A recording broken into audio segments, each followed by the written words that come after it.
కూడా కరెక్ట్ కాదు. ఇక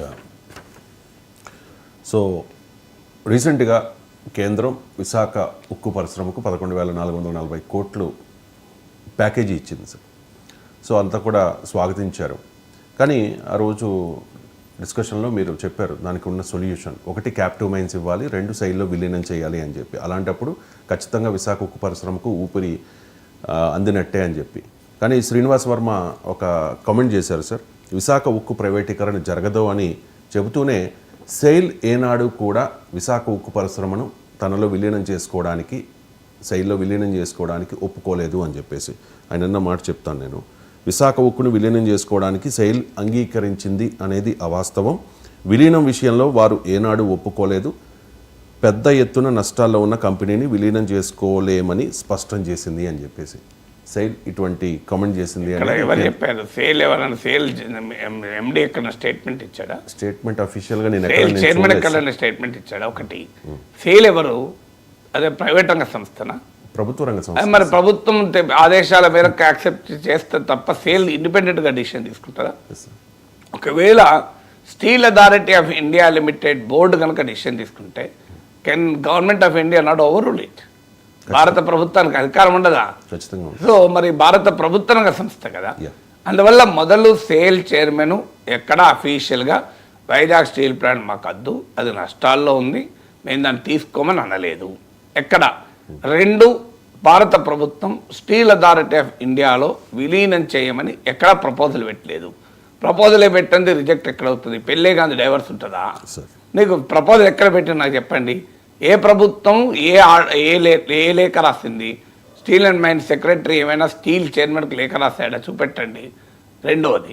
3వది, ఆంధ్రప్రదేశ్ ప్రభుత్వమైన సేల్లో స్టీల్ ప్లాంట్ విలీనం చేయమని అడిగినట్టు ఒక లేఖ చూపెట్టండి. చంద్రబాబు నాయుడు సంతకంతో ఒక లేఖ చూపెట్టండి నాకు. Simple letter, please merge Visakha Rashtriya Ispat Nigam limited in steel authority of India limited అని ఒక లేఖ రాశారా? తెలుగుదేశానికి చెందిన పార్లమెంట్ సభ్యులు పార్లమెంట్లో అడిగారా? చెప్పండి. ఇవన్నీ ఎందుకు కహానీలు చెప్తారు? తర్వాత నీకు ఇంకో point, steel authority of India limited ఎందుకు విశాఖ స్టీల్ ప్లాంట్ను తీసుకోదు? నష్టాలు వచ్చే కంపెనీ ఎవరు తీసుకోరు? Steel authority of India limited అంతకన్నా మూర్ఖత్వం ఏది ఉండదు. మరి స్టీల్ అథారిటీ ఆఫ్ ఇండియా తీసుకోదు, మిట్టల్ తీసుకుంటాడు. స్టీల్ అథారిటీ ఆఫ్ ఇండియా తీసుకోడు, టాటా తీసుకుంటాడు. ఎందుకు? వాళ్ళంత పిచ్చోళ్ళ? అంటే ప్రభుత్వ రంగ సంస్థకు కన్నా కూడా ప్రైవేట్ వాడు ఎంత ఆలోచిస్తాడు? వాండబుల్ కదా. అంటే మిట్టళ్ళు టాటాలోమో విలీనం చేసుకోవడం రెడీ. ఇప్పుడు కనుక ప్రభుత్వం కనుక రెడీ అంటే వాళ్ళు ఎగిరిగంతేస్తారు. మరి వాళ్ళు ఎందుకు తీసుకుంటారు? గవర్నమెంట్ కంపెనీ ఎందుకు తీసుకోదండి? అంటే ప్రైవేట్ కంపెనీలకు లాస్ ఇచ్చినా మంచిదేనా? 20,000 కోట్లు కామన్ సెన్స్ చెప్తుంది కదా. ఎంత ఉన్నది విశాఖ స్టీల్ ప్లాంట్ లాస్?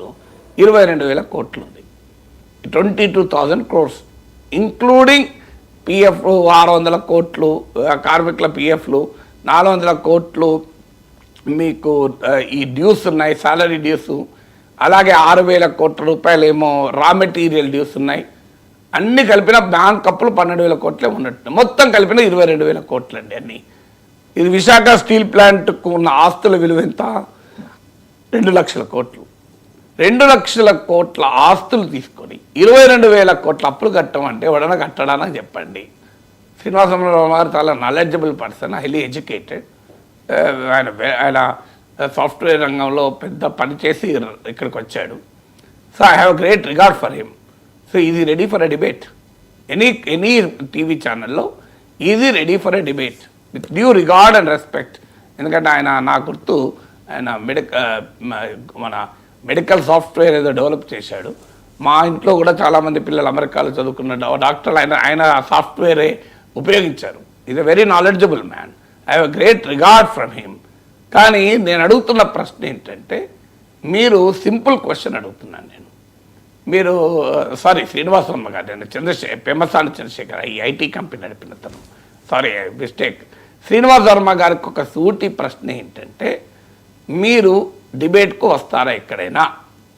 మీరు ఎక్కడైనా డిబేట్కి వస్తా అంటే నేను వస్తాను. Steel authority of India limited ఎందుకు విలీనం చేసుకోదు నాకు చెప్పండి. దానికి రీజన్ ఏది? స్టీల్ అథారిటీ ఆఫ్ ఇండియా విలీనం ఎందుకు చేసుకోదు? 22,000 కోట్ల లాస్ ఉన్న కంపెనీకి 22,000 కోట్ల లాస్ తీసుకుంటే 2 లక్షల కోట్ల ఆస్తులు వస్తుంటే ఏ కంపెనీ అయినా తీసుకోదా? దీనికి వర్మ గారు చెప్పండి, ఇది కేంద్ర మంత్రి కదా, ఆయన మొత్తం తన అఫీషియల్తో వచ్చి డిబేట్లో పాల్గొనమనండి. We are ready to answer. అసలు కామన్ సెన్స్ చెప్తుంది కదండి. 22,000 కోట్ల లాస్, 2 లక్షల కోట్ల ఆస్తులు అండి, మామూలు విషయమా? పోనీ ఇంకొక విషయం చెప్తాను. మొత్తం ప్రొడక్షన్ కెపాసిటీ 7.2 మిలియన్ టన్స్. ఈ ప్రొడక్షన్ కెపాసిటీ కనుక పూర్తి స్థాయిలో ఉత్పత్తి చేస్తే మీకు 25,000 కోట్ల నుంచి 30,000 కోట్ల టర్నోవర్ వస్తుంది. మరి ప్రొడక్షను కాస్ట్ 20,000 కోట్లు అవుతుంది. మీరు పూర్తి స్థాయిలో 7.2 మిలియన్ టన్స్ ఉత్పత్తి కనుక చేస్తే ఈజీలీ 5,000 కోట్ల లాభం ఉంటుంది ఇయర్లీ. మరి 22,000 కోట్ల నష్టం అండి, అది లెక్కనండి. ఒక 2-3 ఇయర్స్లో తేల్చేస్తుంది. మీరు గత హిస్టరీ కూడా తీయండి. ఇది విశాఖ స్టీల్ ప్లాంట్ ఈ మేరకు నష్టాలని 2 ఏళ్లలో 3 ఏళ్ళలో తెచ్చుకోగలిగింది. సమస్య అది కాదు, సమస్య నష్టాలు కాదు. సమస్య ఏంటి?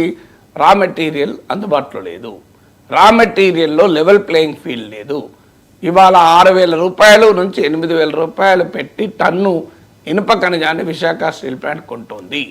అదే సొంత గనులు ఉన్న ప్రైవేట్ వారు 600 రూపాయలకే రా మెటీరియల్ పొందగలుగుతున్నారు. ఇది అసిమెట్రీ, ఇది లెవెల్ ప్లేయింగ్ ఫీల్డ్ కాదు. ప్రైవేట్ వాళ్ళకేమో ఇనుప ఖనిజం గనులు ఇచ్చి మీరు 600 రూపాయలకు టన్ను వాళ్ళు రా మెటీరియల్ తయారు చేసుకుంటున్నారు. విశాఖ స్టీల్ ప్లాంట్ ఏమో 6,000 రూపాయలు రా మెటీరియల్ కాస్ట్ అవుతుంది. ఇది మార్చండి అయ్యా అని మేము చెప్తున్నాం. ఇది మార్చాలి అంటే మీరు పోనీ సేల్లో విలీనం చేయకండి, ప్రైవేట్ వాళ్ళకి ఇచ్చినట్టు ఇనుప ఖనిజం గనులు ఇవ్వండి. ఇబ్బంది ఏంటండి? ప్రైవేట్ వాళ్ళకి ఇవ్వడానికి మీరు రెడీగా ఉన్నారు కదా. ఆర్సరాల్ మిట్టల్ విశాఖలోనే నక్కపల్లిలో స్టీల్ ప్లాంట్ పెడతా అంటే ముఖ్యమంత్రి చంద్రబాబు నాయుడు వెంటనే ప్రైమ్ మినిస్టర్కి అప్పీల్ చేశాడు ఇనుప ఖనిజం గనులు ఇవ్వమని. స్టీల్ ప్లాంట్కి ఎందుకు ఇవ్వరండి ప్రభుత్వ రంగ సంస్థ? దానికి మొదలు చెప్పండి. నాకు గుర్తున్నంత వరకు మైన్స్ మినిస్టర్ కూడా అయినా అనుకుంటా, స్టీలే కాదు, సబ్జెక్ట్ టు కరెక్షన్. మరి ఇవ్వడానికి అభ్యంతరం ఏంటి? ప్రైవేటీకరణ ఆగదు అంటున్నాడు. ఇక్కడ మరి కేంద్ర ప్రభుత్వ నిర్ణయం అయినా మారిందా? కేంద్ర క్యాబినెట్లో స్ట్రాటజిక్ సేల్, వ్యూహాత్మక అమ్మకానికి కేంద్ర క్యాబినెట్ నిర్ణయం తీసుకుంది. Cabinet committee and financial affairs economic affairs నిర్ణయం తీసుకుంది. క్యాబినెట్ నిర్ణయం వెనక్కు తీసుకున్నట్టు ఎక్కడైనా ఒక నోట్ చూపెట్టండి. మీరు పొలిటికల్ స్టేట్మెంట్లు ఎట్లా నమ్మాలి? మీరు భారతీయ జనతా పార్టీ చెందిన నాయకుడే కదా, మీ ఆర్థిక మంత్రి చెప్పారు కదా నిర్మలా సీతారామన్, లాభ నష్టాలతో సంబంధం లేదు, అమ్మడం అనేది మా ప్రభుత్వ విధానము. ఇది సాక్షాత్తు పార్లమెంట్లో చెప్పారు. Let finance minister give a statement in parliament, let prime minister give a statement in parliament. ప్రైవేటీకరణ అనే విధానాన్ని మేము మార్చుకున్నాము, విశాఖ స్టీల్ ప్లాంట్ ప్రైవేటీకరణ జరగదు అని చెప్పమనండి. క్యాబినెట్ నిర్ణయం చూపమనండి. వైజాగ్ వచ్చాడు మోడీజీ, ఒక్క మాట అన్నాడా వైజాగ్ ప్రజలకు? నేను మీకు హామీ ఇస్తున్నా, విశాఖ స్టీల్ ప్లాంట్ను ఎట్టి పరిస్థితుల్లో అమ్మము అని చెప్పాల్సింది మోడీ కదా, వర్మ కాదు కదా. మోడీ వచ్చామో ఆ స్టీల్ ప్లాంట్ గురించి ఒక్క మాట మాట్లాడాడు. మోదీ 8న వచ్చారు సార్. ఈ డెసిషన్ ఈ ప్యాకేజ్ ఇచ్చింది 1 వీక్ తర్వాత. 1 వీక్ తర్వాత. మరి మోడీ ఎందుకు చెప్పలేదు ఈ మాట? మోడీ ఎందుకు చెప్పడు అంటే మోడీ చెప్పడు, మోడీ మాత్రం మాట్లాడాడు. మోడీ చెప్పకపోయినా వర్మ చెప్పి నమ్మమంటారా? అంటే మోదీ చెబితే అదొక తర్వాత క్వశ్చన్ చేయడానికి అది ఆథెంటిక్ కదండి. మోడీ అది నిజమైతే మోడీ చెప్పడానికి అభ్యంతరం ఏంటి? అది నిజమైతే మోడీ చెప్తాడు. సరే, మోడీ ఇంకొక అవకాశం కూడా ఇయ్యాడు. ఎందుకంటే లక్షలాది మంది తెలుగు ప్రజలను, కోట్లాది మంది ఆంధ్రప్రదేశ్ ప్రజలను ఆనందింపరిచేటువంటి స్టేట్మెంట్ ప్రైమ్ మినిస్టర్ ఇవ్వకుండా ఊరుకుంటాడా అండి? అందుకని అవకాశం ప్రైమ్ మినిస్టర్ ఊరుకుంటాడు. అసలు వీళ్ళు కూడా ఇప్పిస్తాడు ప్రైమ్ మినిస్టర్తో. ప్రైమ్ మినిస్టర్తో ఇప్పిస్తే దానికి వచ్చే గుర్తింపు వేరుంటుంది కదా. మీరు ఇప్పుడు శ్రీనివాస్ వర్మ చెప్తే వచ్చే వాల్యూ కన్నా ప్రైమ్ మినిస్టర్ చెప్తే దానికి ఎక్కువ వాల్యూ ఉంటుంది కదా. మరి దానికి ఎవరైనా ప్రైమ్ మినిస్టర్తో చెప్పిస్తారు. ప్రైమ్ మినిస్టర్ చెప్పడు, పార్లమెంట్లో స్టేట్మెంట్ లేదు, క్యాబినెట్లో తీసుకున్న నిర్ణయాన్ని ఉపసంహరించుకున్న ఎక్కడా చెప్పలేదు. కానీ ప్రైవేటీకరణ ఆగదు అని మీరు పొలిటికల్ ఉపన్యాసాలు ఇస్తున్నారు మాకు. పోనీ ప్రైవేటీకరణ ఆగకుండా స్టీల్ ప్లాంట్ నడపడానికి కావాల్సిన చర్యలు తీసుకుంటున్నారా? ఇనుప ఖనిజ గనులు ఇవ్వరు, మీరు సేల్లో విలీనం చేయరు. సేల్లో విలీనం చేస్తే ఇనుప ఖనిజ గనులు ఇవ్వాల్సిన అవసరం లేదు, ఎందుకంటే సేల్కే అడవులు ఉన్నాయి. ఇనుప ఖనిజ 100 ఏళ్ళకు సరిపోయే ఇనుప ఖనిజ గనులు ఉన్నాయి. ప్రైవేట్ వర్క్ ఇస్తారు, పబ్లిక్ సెక్టార్ స్టీల్ ప్లాంట్కి ఇవ్వరు. మళ్ళీ నష్టాలు వస్తున్నాయని ఇప్పటి నుంచే ప్రచారం. నష్టాలు వచ్చే కంపెనీని ఎవడు విలీనం చేసుకుంటాడు? మీరు ఏం చెప్పదలుచుకున్నారు? స్టీల్ ప్లాంట్ను పిచ్చి కుక్క అని చెప్పదలుచుకున్నారు. తర్వాత కాల్చి చంపుతారు మీరు. మాకు తెలియదా ఇవి? ఇది జరిగిందే గత తతంగం ఇదే కదా. 11,000 కోట్లు ఇచ్చినా కూడా అది బాగుపడలే. ఏం చేయాలని అమ్మేయాలి అంటారు. నేను అనే పాయింట్ అది అమ్మేద్దామని ఎట్లా అంటున్నారు? కొనేటోడు ఎవడు మరి? 20,000 కోట్లు నష్టం వచ్చే కంపెనీ ఎందుకు ఎవడు కొంటామని ముందుకు వస్తున్నాడు చెప్పండి? అంత విలువడు ఈ ప్రపంచంలో. 20,000 కోట్ల నష్టం వచ్చే కంపెనీని కొంటామని ఏ ప్రైవేట్ కంపెనీ వాడు వస్తాడండి? వాడు ఎవడన్నా విధవన వాడు అంత బుర్రలేనోడా? అప్పులు 1% ఉంటే దాని ఆస్తులు 99 అంతే కదా. మీరు సింపుల్ మీరు చెప్పిన లెక్క కరెక్ట్. 2 లక్షల కోట్ల విలువైన భూములు ఉన్నాయి. పోనీయండి, నేను అనేది ఎక్విప్మెంట్ మిషనరీ ఇదంతా పక్క పెడతాం. ఫండమెంటల్ పాయింట్ 2 లక్షల కోట్ల రూపాయల విలువైన ఆస్తులు ఉన్నాయి. అప్పులు ఎంత? 22,000 కోట్లు. అంటే 100 రూపాయల ఆస్తి ఉంది, 1 రూపాయి అప్పు ఉంది. ఎవరు తీసుకోడండి దీన్ని? నా దగ్గర ఆశ్చర్యం వేస్తుంది. ఎవరు తీసుకోడు చెప్పండి? అలా ఒక 10 ఎకరాలు అమ్మినా వస్తుందండి 20,000 కోట్లు. 20,000 కోట్లు రావడానికి ఏమున్నది? నీకున్న 20,000 ఎకరాలు 200 ఎకరాలు అమ్మేయండి, వచ్చేస్తుంది కదా. వాడు తీసుకోడా? నేను అమ్మమని చెప్పడం లేదు, వాడు తీసుకోదలుచుకున్నాడు ఉంటే ఆ మేరకు వాళ్ళ లెక్కలు తెలియదా? 100 రూపాయల ఆస్తులు ఉంటే 1 రూపాయి అప్పు ఉంటే కేంద్ర మంత్రి వచ్చి అది అప్పులున్న కంపెనీ నన్ను ఎట్లా విలీనం చేసుకుంటారని అడిగితే మీరు ఎవరిని బదనాం చేయదలుచుకున్నారు? అప్పులు మాత్రమే ప్రస్తావిస్తూ ఉన్నారు. ఆస్తులు ఎందుకు ప్రస్తావించారు? కరెక్ట్, మీరు అడిగిన పాయింట్. అప్పులు మాత్రమే ప్రస్తావిస్తున్నారు, ఆస్తుల గురించి ఎందుకు ప్రస్తావించరు? ఎవరైనా ఒక మనిషి చెప్పిన అప్పులు చెప్తారు, ఆస్తులు చెప్తారు కదా. మీకు అనిల్ అంబానీకోమో అప్పులున్నా ఆ అప్పులు చెప్పరు. ఆ గౌతమ్ అదానికి ఎన్ని అప్పులు ఉన్నాయి చెప్పండి? 2 లక్షల కోట్ల అప్పులు ఉన్నాయి. మరి గౌతమ్ అదాని కంపెనీ దివాళా తీసిందా?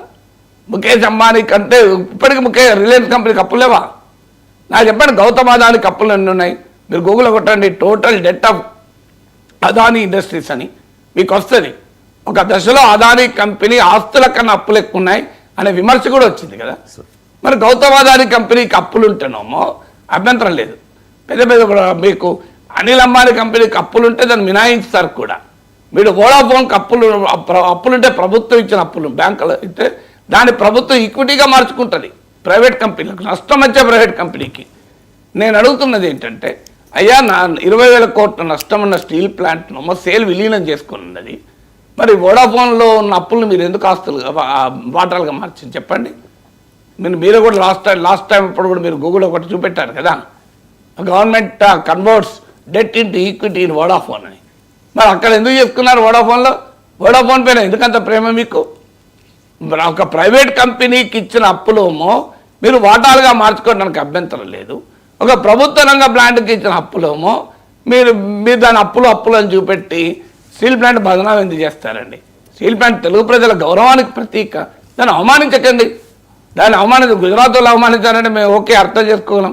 తెలుగు బిడ్డ అవమానించడం ఏంటంటే, పక్కన గోదావరి జిల్లాకు చెందిన వ్యక్తి కదా. తెలుగు బిడ్డ స్టీల్ ప్లాంట్ అవమానిస్తే బాధేస్తుంది.